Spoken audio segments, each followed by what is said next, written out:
오늘 본문은 우리가 이제 예수님 사역의 마지막 주간을 알리는, 그래서 이제 예수님이 예루살렘에 입성하시는 그 모습을 보여주고 있습니다.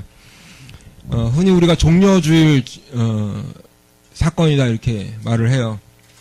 이유는 예수님께서 예루살렘에 지금 입성하시는데 그때 사람들이 나뭇가지를 베어서 길에 폈어요. 근데 그때 핀 나무가 요한복음에 보면 종려나무다 이렇게 돼 있어요. 종려나무가 무슨 나무냐 하면 팜추리라고 아시죠? 예, 종려나무. 그 나무 가지를 잘라서 예수님이 가시는 길에 깔아들었다 하는 거예요. 그리고 그 날이 요일이 썬데이였다. 그래서 이제 우리가 종려주일이다 이렇게 통칭해서 부르고 있습니다. 지금 예루살렘에는 유월절을 지키기 위해서 전국 각지에서 모여든 많은 유대인들이 모여들었어요. 예수님께서 물론 공생의 기간 동안에 예루살렘에도 가셔서 말씀을 전하기도 하시고 하셨지만 예수님의 주된 사역지는 갈릴리 지방이었어요. 그렇죠? 우리가 사복음서를 통해서 보면 주된 사역지는 북쪽 갈릴리 지역이었다. 근데 예수님이 예루살렘에서 뭐 아는 사람도 있었겠지만 뭐 북쪽에 비하면 그래도 그렇게 유명하지는 않으셨을 것 같은데 사람들이 예수님이 지금 예루살렘에 들어오시는 것을 보고 굉장히 환호하고 있어요. 어떻게 보면 환호하는 정도가 아니라 오늘 본문에도 보니까 무리의 대다수가 그들의 겉옷을 길에 펴고 다른 이들은 나뭇가지를 베어 길에 펴고 앞에서 가고 뒤에서 따르는 무리가 소리 높여 이르되 뭐라고 그랬죠? 호산나 다윗의 자손이여 찬송하리로다. 주의 이름으로 오시는 이여 가장 높은 곳에서 호산나 하더라. 유대인들에게 겉옷은 어떤 의미일까? 왜 겉옷을 예수님 가시는 길에 폈을까? 여러분들 지금 겉옷 한 벌 갖고 사시는 분들 안 계시죠? 네, 저도 뭐 겉옷이 한 벌이 아니라 여러 벌이 있는데 이 당시에 대부분의 사람들은 겉옷이 하나였어요. 겉옷이 하나. 네, 웬만큼 부자가 아니면은 대부분의 사람들은 겉옷 한 벌. 네, 그래서 활동적인 일을 할 때는 겉옷을 벗고 하다가 그 한 벌 가지고 그냥 사는 거예요. 근데 이 겉옷은 겉옷의 역할만 한 것이 아니라 밤에는 덮고 자는 이불이에요. 이 이불을 덮고 자야 돼요. 이 겉옷을 덮고 자야 돼요. 그러니까 좀 그래도 어떤 개인에게는 굉장한 재산 목록 중에 하나겠죠. 그러니까 이 겉옷을 저당 잡히고 돈도 빌릴 수 있었어요. 예. 그러니까 이 겉옷은 어떤 사람의 요즘으로 얘기하면 아이디 같은 거예요. 신분증명서. 그 겉옷을 보고 아 이거 누구의 겉옷이다 알 수 있었던 거예요. 그런 겉옷을 지금 길에 폈다라는 거죠. 길에 폈다. 자신의 가장 소중한 것을 드린다는 표현이겠죠. 예수님께 존경을 보내드리고 경의를 표하는 그런 표현일 거예요. 그럼 종려나무를 흔든다는 의미는 무엇인가? 왜 종려나무를 길에 깔았는가? 종려나무는 승리를 상징해요. 승리. 그래서 계시록 7장 9절에는 보면 구원받은 성도들이 종려나무 가지를 들고 어린 양께 찬양을 드린다는 구절이 있어요. 예, 우리 가끔 찬양도 하죠. 구원하심이 보좌에 앉으신. 예, 찬양하는 거예요. 호산나 다윗의 자손이여 찬송하리로다. 주의 이름으로 오시는 이여 가장 높은 곳에서 호산나는 무슨 의미인가? 이것은 우리를 구원하소서. 주님이 메시아이십니다. 당신이 주의 이름으로 오시는 분, 여호와 하나님을 대변해서 오시는 그분이십니다. 고백하는 거예요. 그리고 가장 높으신 여호와 하나님을 찬양합니다. 우리를 구원하소서. 그러면 사람들은 왜 예수님께 대해서 이런 찬양을 들었을까?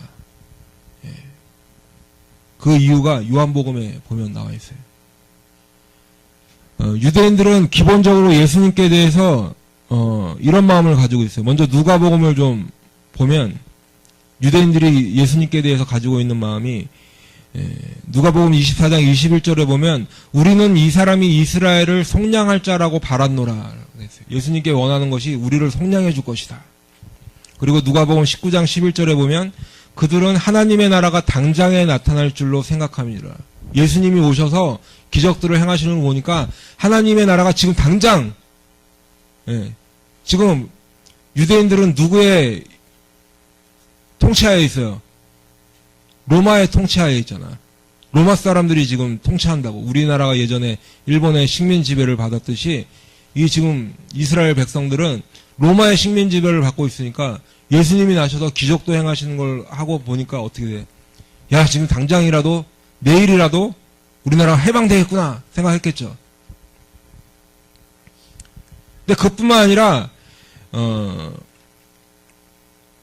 요한복음에 보면 요한복음 6장에 보면 그러므로 예수께서 그들이 와서 자기를 억지로 붙들어 임금으로 삼으려는 줄 아시고 이렇게 돼 있어요.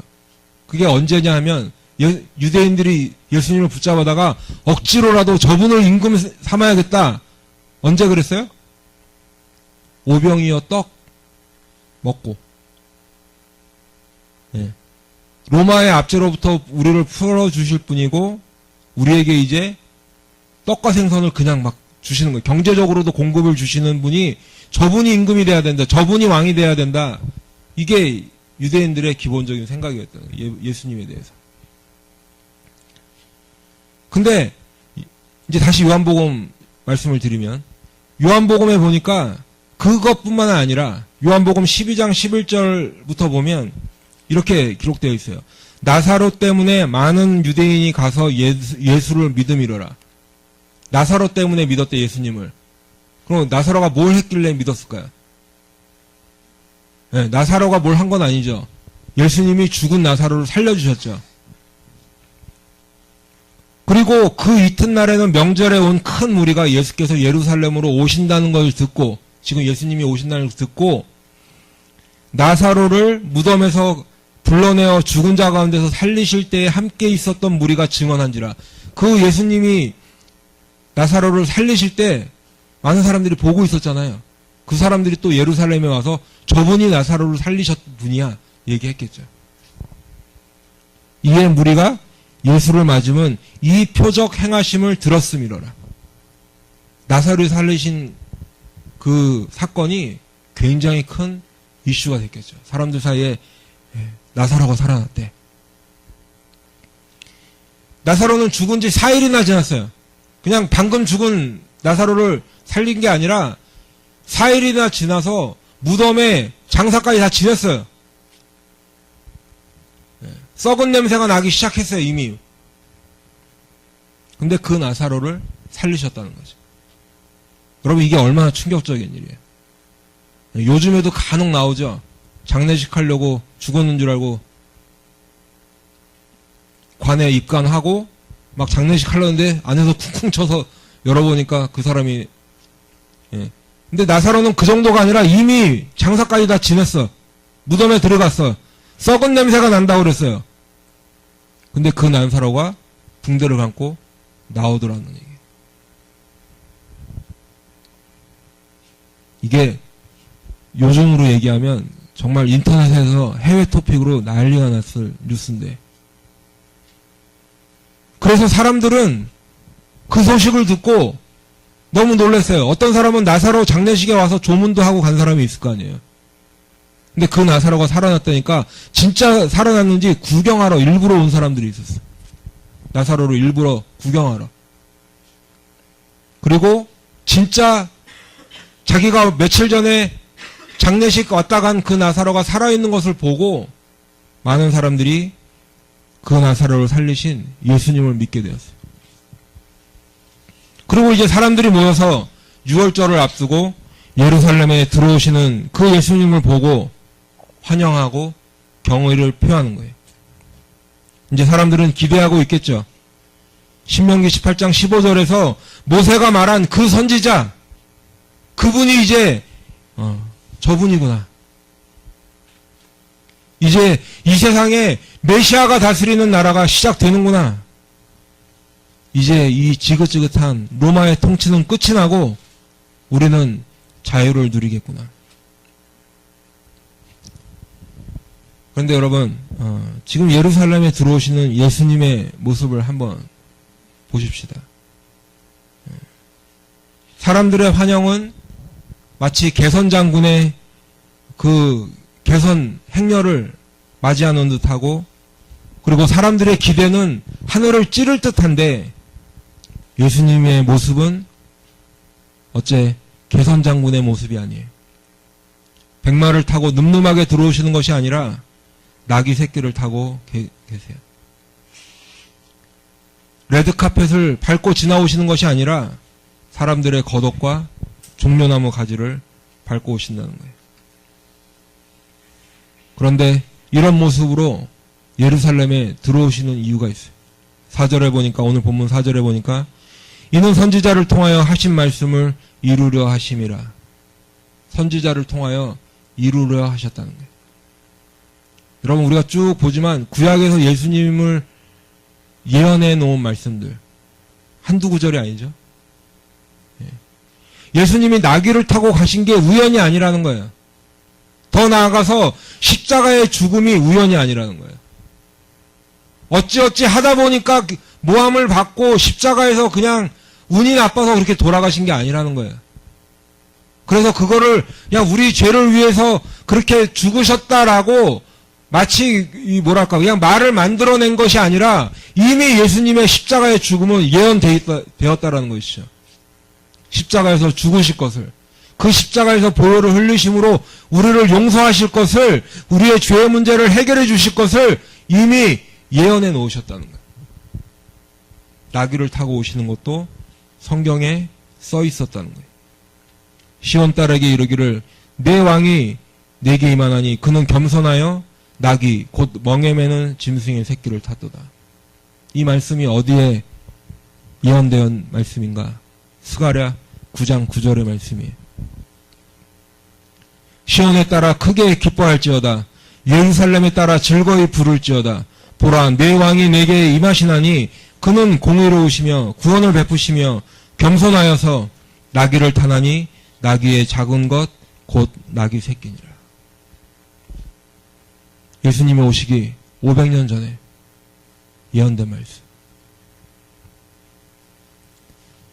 그러나 사람들은 이 당시에는 예수님이 나귀 타고 가시는 이 모습이 그 말씀인지 몰랐어요. 예수님께서 나귀를 타고 들어가시는 것이 기록된 말씀이 성취되는 것을 알지 못했어요. 예수님의 제자들조차 몰랐어요. 그래서 요한복음 12장 16절에 보면 제자들은 처음에 이 일을 깨닫지 못하였다가 예수께서 영광을 얻으신 후에야 이것이 예수께 대하여 기록된 것인가 사람들이 예수께 이같이 한 것임이 생각났더라. 언제 그걸 알게 됐다고요? 예수께서 영광을 얻으신 후에.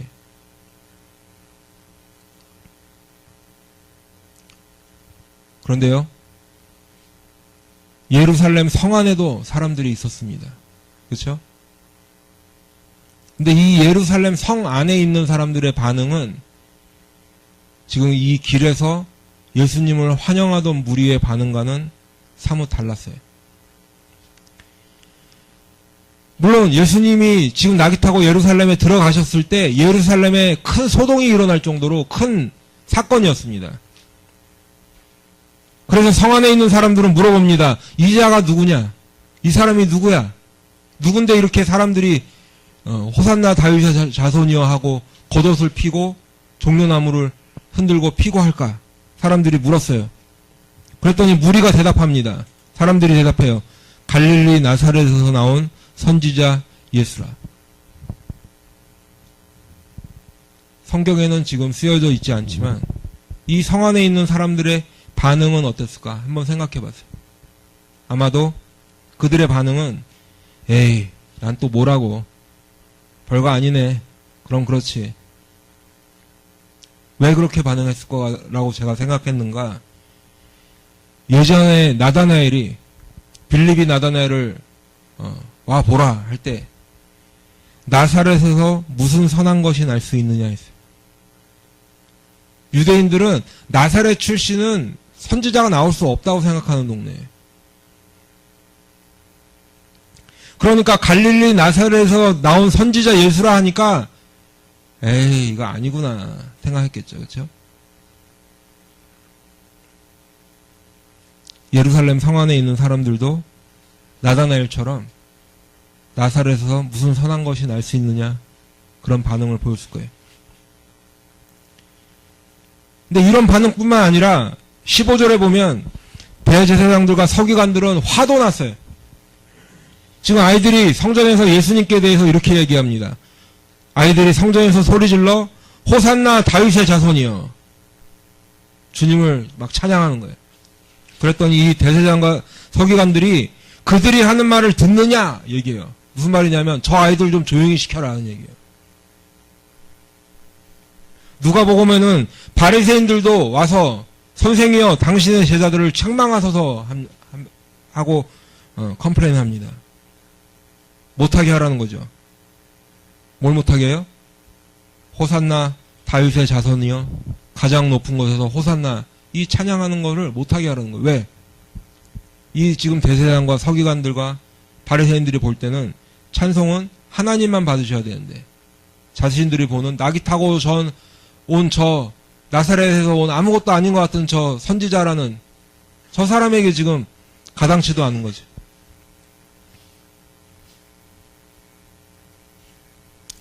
예수님께서 예루살렘에 들어가시는 이 모습은 화려해 보이지 않습니다.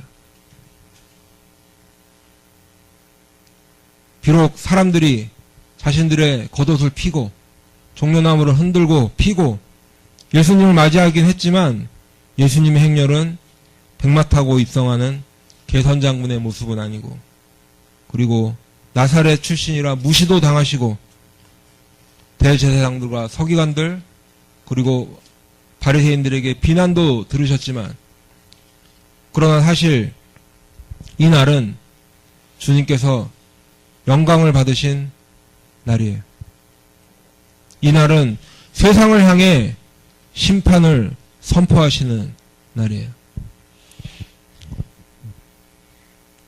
요한복음 12장 27절에 보면 이제 예수님께서 이렇게 기도하십니다.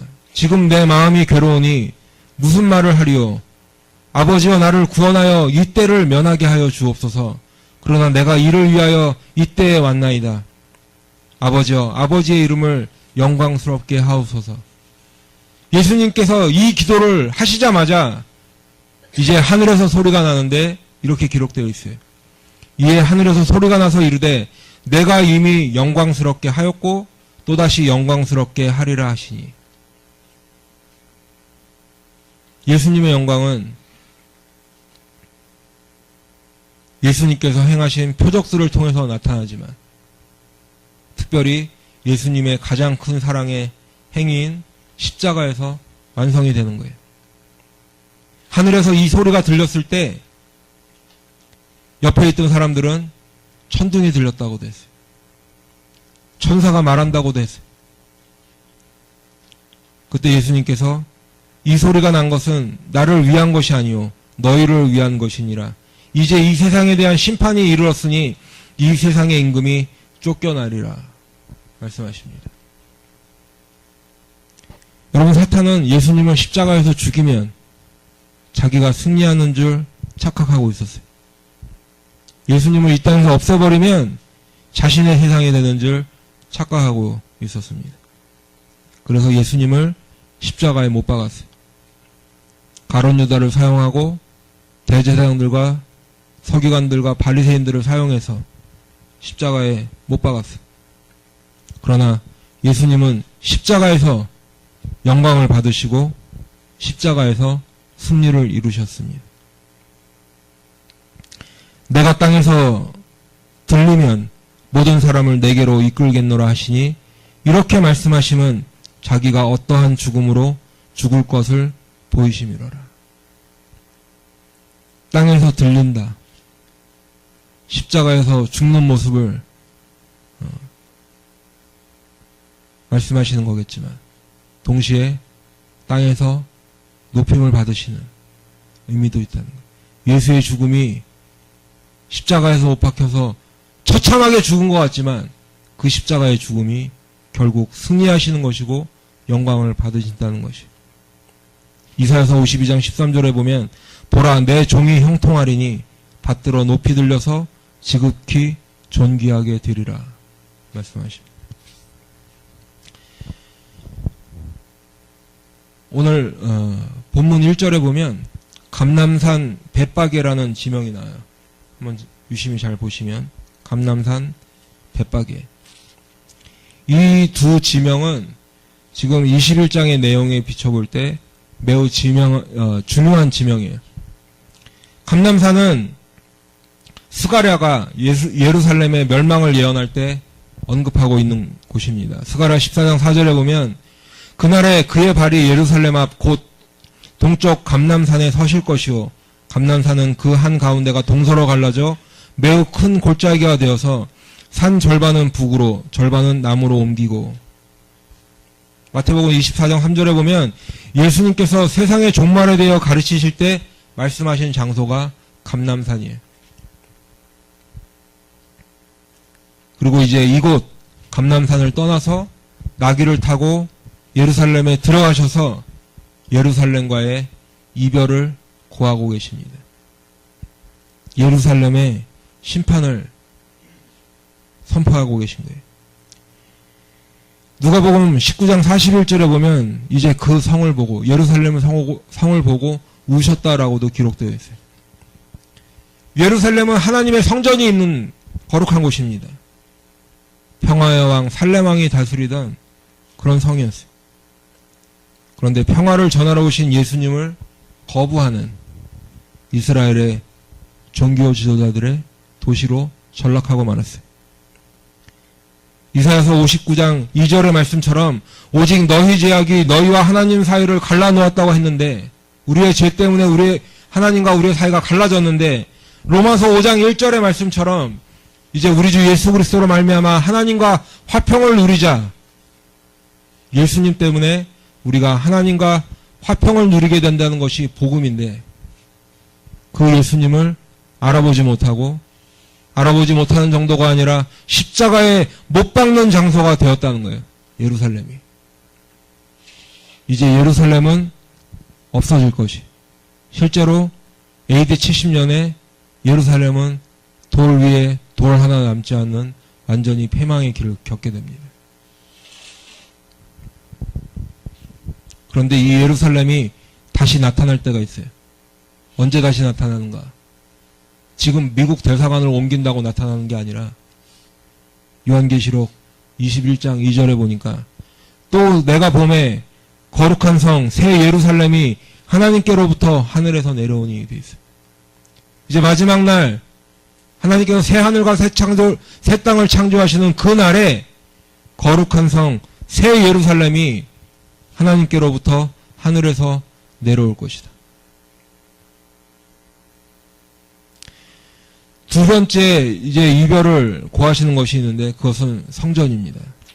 12절부터 보면 예수께서 성전에 들어가사 성전 안에서 매매하는 모든 사람을 내쫓으시며 돈 바꾸는 사람의 상과 비둘기 파는 사람들의 의자를 들러 엎으시고 그들에게 이르시되 기록된 바 내 집은 기도하는 집이라 일컬음을 받으리라 하였거늘 너희는 강도의 소굴을 만드는도다 하시니라. 여러분 하나님의 성전은 기도하는 집이 되어야죠. 하지만 사람들은 그것을 강도의 소굴로 만들었다고 주님께서 책망하십니다. 하나님의 성전은 기도하고 호산나 다윗의 자손이여 주님을 찬양하는 그 하나님의 집임에도 불구하고 그곳은 매매하는 사람들, 돈 바꾸는 사람들, 장사하는 사람들로 가득 찼습니다. 하나님의 일을 한다고 빙자해서 장사하는 거예요. 매매하는 거예요. 돈 바꾸는 거예요. 이 강도의 소굴을 주님은 깨끗하게 하십니다. 그리고 이제 나중에 우리가 24장에서도 다루겠지만 이 눈에 보이는 화려한 건물로서의 성전은 없어질 것이다. 건물 성전과의 이별을 고하시는 거예요. 예수님께서는 너희가 이 성전을 헐라 내가 사흘 동안에 일으키리라 하셨어요. 요한복음 2장 21절에 보니까 그러나 예수는 성전된 자기 육체를 가리켜 말씀하신 것이라. 건물로서의 성전이 아니라 누구를 가리켜서 얘기하셨다고요? 예수님 자신이 성전이라는 거예요. 그런데 이 말씀도 사람들은 나중에야 깨달았어요.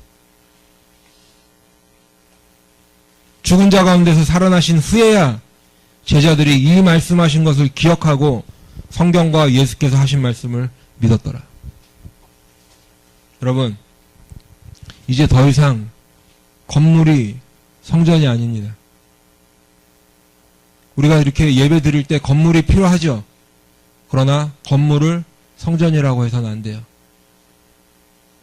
예수님이 성전이십니다.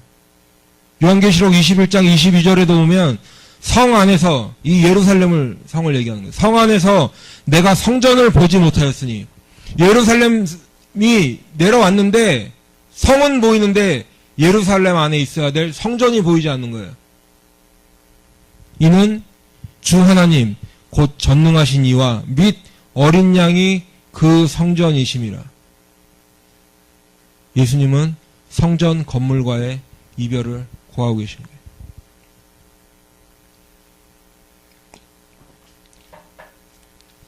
세 번째는 이제 생물학적 이스라엘과의 이별을 고하고 계세요. 18절부터 보시면은 무화과 나무를 저주하시는 장면을 볼 수 있습니다. 제가 1절에 감람산 벳박에 중요한 지병이다 말씀을 드렸죠. 특별히 벳박에를 살펴보길 원해요. 벳이라는 것은 히브리어로 집을 뜻해요. 집. 많이 들어보셨죠? 예, 베들레헴, 베델 할 때 그 벳이 집이다. 그러면 이 벳박의 박에는 뭐냐? 원래는 파괴라는 거예요. 파괴. 그건 뭐냐면 무화과를 뜻해요. 무화과. 특히 무화과 중에서도 지금 예수님이 저주하시는 시점에 열려야 하는 그 열매를 파괴라고 부르는 거예요. 그러니까 벳박이라는 것은 무슨 말이에요? 무화과 나무 열매의 집이라는 뜻이죠. 그리고 이제 그 벳박이를 떠나서 나귀를 타고 예루살렘에 들어오셨고 이제 다시 베다니로 돌아가셨다가 여러분 베다니에는 누가 살았어요? 나사로가 살았어요.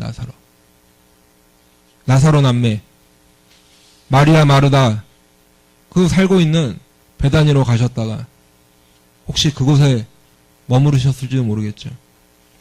그리고 이제 다시 예루살렘으로 돌아오시는 길에 벳박의 부근에서 열매 없는 무화과 나무를 저주하시고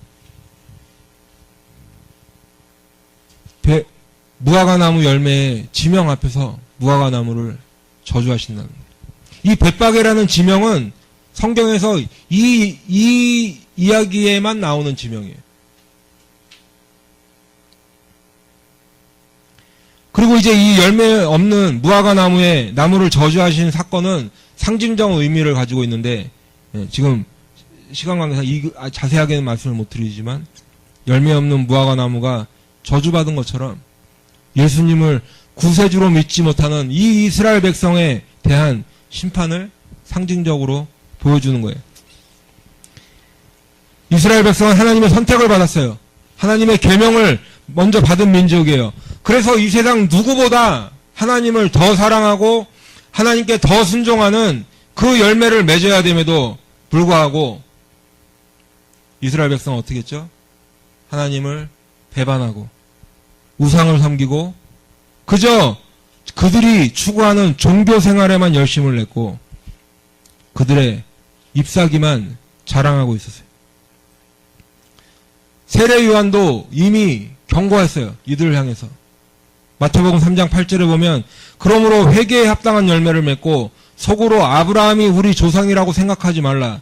내가 너에게 이르노니 하나님이 능히 이 돌들로도 아브라함의 자손이 되게 하시리라. 세례 요한도 이미 경고한 거예요. 그런데 그들은 어떻게 했어요? 회개도 하지 않고 자신들을 구하러 이 땅에 오신 예수님을 십자가에 못 박아 죽였습니다. 그럼에도 불구하고 이제 예수님은 십자가에서 죽으심으로 누구든지 그 예수를 믿기만 하면 하나님의 자녀가 되는 권세를 주셨다는 거죠. 우리가 요한복음 1장 12절에 볼 수 있듯이 영접하는 자 곧 그 이름을 믿는 자들에게는 하나님의 자녀가 되는 권세를 주셨는데 갈라디아 3장 7절에도 보니까 그런즉 믿음으로 말미암는 자들은 아브라함의 자손인 줄 알지어다. 이제 예수님은 육신의 이스라엘과 이별을 고하고 계신 거예요. 열매 맺지 않는 이스라엘에게 심판을 경고하고 계십니다. 이제 마지막으로 종교 지도자들과 이별을 고하고 계세요. 예수님께서 성전에서 가르치시는데 대제사장들과 백성의 장로들이 나와서 예수님의 권위에 대해 도전합니다. 예수님께서 요한의 세례가 하늘로부터냐 사람으로부터냐 질문하죠. 그들이 백성을 두려워해서 대답하지 않으니까 예수님도 그들에게 더 이상 답변하지 않으시고 이제 두 아들의 비유를 말씀하고 계세요. 아버지가 뭐라고 얘기하죠? 포도원에 나가서 일하라고 두 아들에게 말해요. 첫째 아들은 예 알겠습니다 하고 가지 않았어요. 둘째 아들은 싫어요 나 가고 싶지 않아요 라고 얘기했다가 나중에 뉘우치고 다시 포도원에 나가서 일을 했습니다. 예수님께서 물으시죠. 누가 아버지의 뜻대로 한 거죠? 둘째 아들. 대제사장과 백성의 장로들도 이렇게 대답했어요. 그랬더니 예수님께서 이렇게 얘기하십니다. 31절에 보면 내가 진실로 너희에게 이르노니 세리들과 창녀들이 너희보다 먼저 하나님의 나라에 들어가리라. 요한이 의의 도로 너희에게 왔거늘 너희는 그를 믿지 아니하였으되 세리와 창녀는 믿었으며 너희는 이것을 보고도 끝내 뉘우쳐 믿지 아니하였도다. 예수님께서 계속해서 이제 포도원 농부의 비유를 또 말씀하십니다.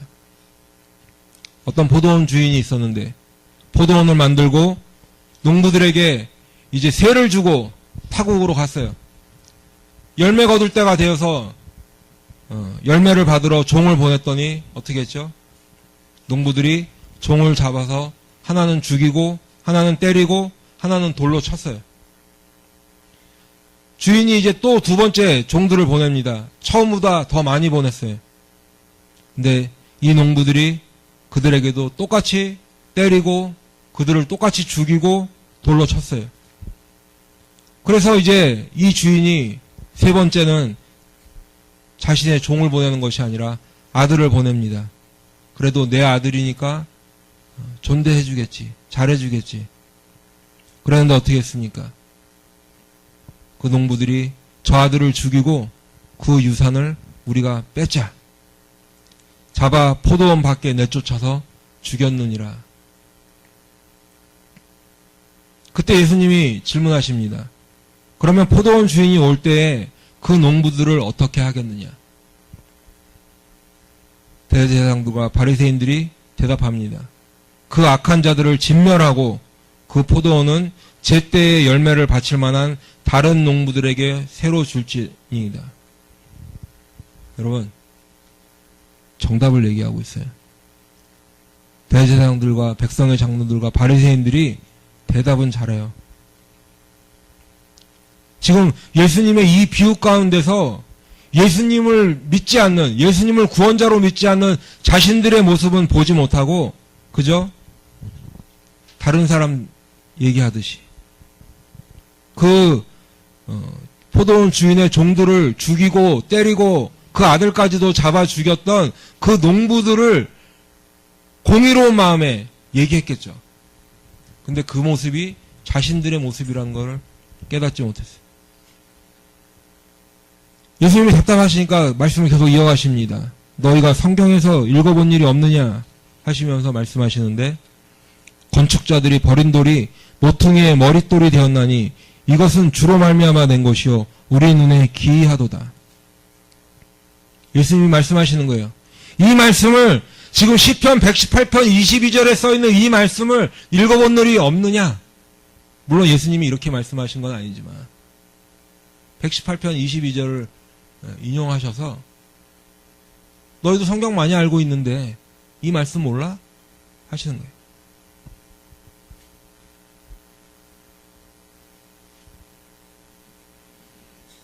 말씀을 많이 알고 있는데 정작 구원자 예수님, 메시아로 오신 예수님을 알아보지도 못하고 그 예수님을 믿지도 않고 버렸다라는 거죠. 그런데 그 버린 돌이 모퉁이의 머릿돌이 되었다. 모퉁이의 머릿돌이라는 것이 뭐예요? 건물을 짓는데 건물을 짓는 그 전체 계획 가운데 가장 중요한 돌이 되었다라는 거예요. 그리고 이것은 너희들이 아닌 하나님의 계획하에서 행해진 것이다. 너희는 예수를 십자가에 못 박았지만 하나님께서는 예수를 다시 살리실 것이고 그리고 예수님의 그 십자가 부활을 통해서 예수님의 복음을 통해서 교회를 세우실 것이다. 그러므로 내가 너희에게 이르노니 하나님의 나라를 너희는 빼앗기고 너희가 누구예요? 유대의 이 종교 생활하는 자들은 빼앗기고 그 나라에 열매 맺는 백성 누구든지 하나님의 말씀에 순종하는 모든 자들이 받으리라고 말씀하고 계신 거예요. 그리고 이제 이 돌 위에 떨어지는 자는 깨지겠고 이 돌이 사람 위에 떨어지면 그를 가루로 만들어 흩으리라. 누구든지 예수를 만나 그 돌 위에 떨어지는 사람은 깨지겠고 예수를 믿게 되면 내 가치관은 변하게 되어 있어요. 내가 소중하게 생각하는 것이 바뀌고 사랑하는 것이 바뀐다는 거예요. 세상을 사랑하던 사람이 예수를 만나 예수라는 돌에 떨어지면 하나님을 사랑하게 되어 있어요. 나만 사랑하던 사람이 예수를 만나 예수라는 돌에 떨어지면 다른 영혼들을 사랑하게 되어 있어요. 이 세상에 미련을 두던 사람이 예수를 만나 예수라는 돌에 떨어지며 깨지면 이 세상이 아니라 하늘나라를 소망하게 되어 있어요. 그럼에도 불구하고 모든 수단과 방법을 동원해서 예수를 믿지 않기로 작정하는 사람들, 그들은 하나님의 심판을 피할 길이 없어요. 이 돌이 사람 위에 떨어지면 그를 가루로 만들어 흩으리라. 지금 이 말씀을 듣고 있는 와중에도 대제사장들과 바리새인들은 지금이라도 예수님께 무릎 꿇고 회개하고 예수를 메시아 나의 구세주이십니다라고 영접하면 좋으련만 어떻게 했어요? 예수님을 영접한 것이 아니라 대제사장들과 바리새인들이 예수의 비유를 듣고 자기들을 가리켜 말씀하신 줄 알고 잡고자 하나 무리를 무서워하니 이는 그들이 예수를 선지자로 알미라. 참 두렵고 떨리는 말씀입니다. 여러분, 아는데도 안 믿어요. 그래서 제가 언젠가도 말씀드렸지만 많이 아는 게 믿음이 아니라는 거예요. 지금 대제사장들과 바리새인들은 두 가지를 확실하게 알고 있어요. 첫 번째는 자기들에게 하시는 말씀인 줄 알았어요. 남 얘기라도 들은 적도 있지만 이제 예수님 말씀을 쭉 듣다 보니까 이 비유가 나에게 말씀하시는 거구나 알았어. 두 번째는 예수님이 선지자라는 것을 알았어요. 여러분, 아는 것 가지고 안 돼. 예수를 믿어야 돼. 입술로만 믿는다고 하는 게 믿는 게 아니라 믿음의 열매가 맺혀져야 된다는 거예요. 어떻게? 하나님의 말씀에 순종함으로 그 믿음의 열매가 맺혀진다는 거예요.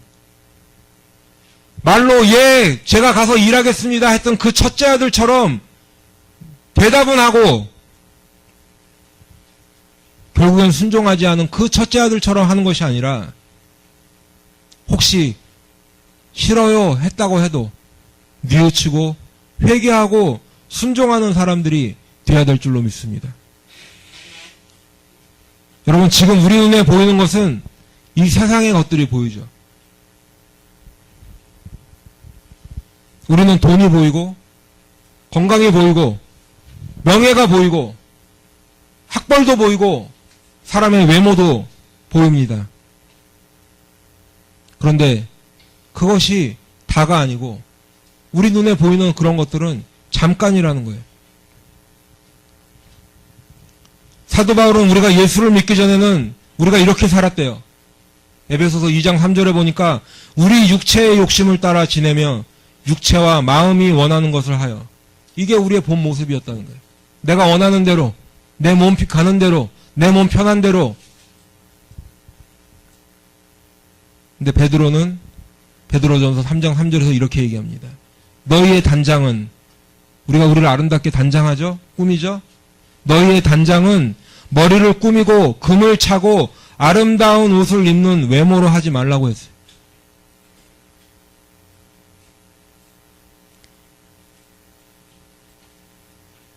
세상 사람들의 가치관, 제가 세상 사람들의 가치관이라고 얘기하지만 사실 지금 교회 다닌다고 하는 사람들의 가치관과도 그다지 틀리지 않은 이 돈, 건강, 명예, 외모, 학벌, 이런 것들, 우리 그레이스 성도들은 좀 이런 것들과 이별을 고하시고 선포해 보시기 바래요. 여러분, 기왕에 주님을 한번 믿으려면 한번 주님 앞에 올인해가지고 한번 같이 믿으십시다. 야, 얼마나 주님을 믿는 기쁨, 그걸 한번 누려봐야 되지 않겠어요? 우리 아까 성경 공부 시간에도 잠깐 나왔지만 하나님 말씀에 순종하는 기쁨을 한번 누려보세요.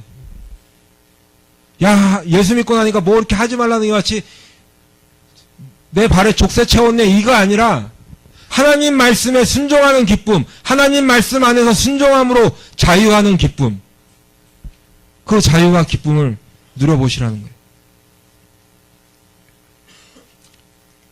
여러분, 예수님은 지금 예루살렘에 들어가시고 예루살렘과 이별을 고하셨습니다.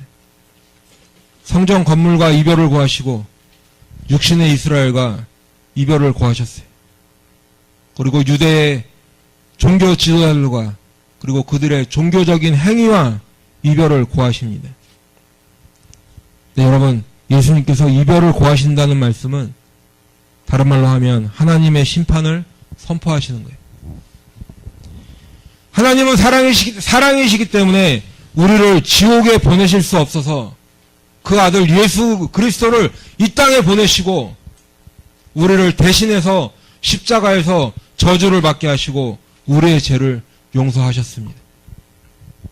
그러나 동시에 공의의 하나님은 거룩하셔서 죄를 벌하시지 않으면 안 돼. 그래서 우리의 죄의 문제를 해결하지 않은 사람들, 누구예요? 쉽게 얘기하면 예수 믿지 않는 자들에게는 형벌을 주실 수밖에 없어요. 그리고 그 형벌이 지옥이에요. 여러분, 그런데 한 가지 다행인 것은 지금 여러분들이 이 설교를 듣고 있다는 자체가 여러분에게 기회가 아직도 있다는 것입니다. 기회는 우리가 이 땅을 살아가고 있을 때 주어지는 거예요. 기회는 우리가 육신의 몸을 입고 있을 동안에 주어지는 거예요. 기회는 지금밖에 없습니다. 지금이라도 늦지 않았어요. 우리의 죄를 회개하고 우리의 구원자이신 예수를 믿어야 돼요. 그래서 하나님의 자녀가 되는 그 권세를 받으시는 우리 그레이스 성도 한 사람 한 사람 되시기를 축원합니다. 그래서 우리를 구원하신 주님께 나아가 구원하심이 보좌에 앉으신 우리 하나님과 어린 양에 있도다. 우리를 구원하신 그 하나님을 찬양하며 영원한 하나님의 나라에서 살아계신 하나님과 함께 지내는 그 영생을 소유하는 우리 그레이스 성도 한 사람 한 사람 다 되기를 예수님의 이름으로 축원합니다. 아멘.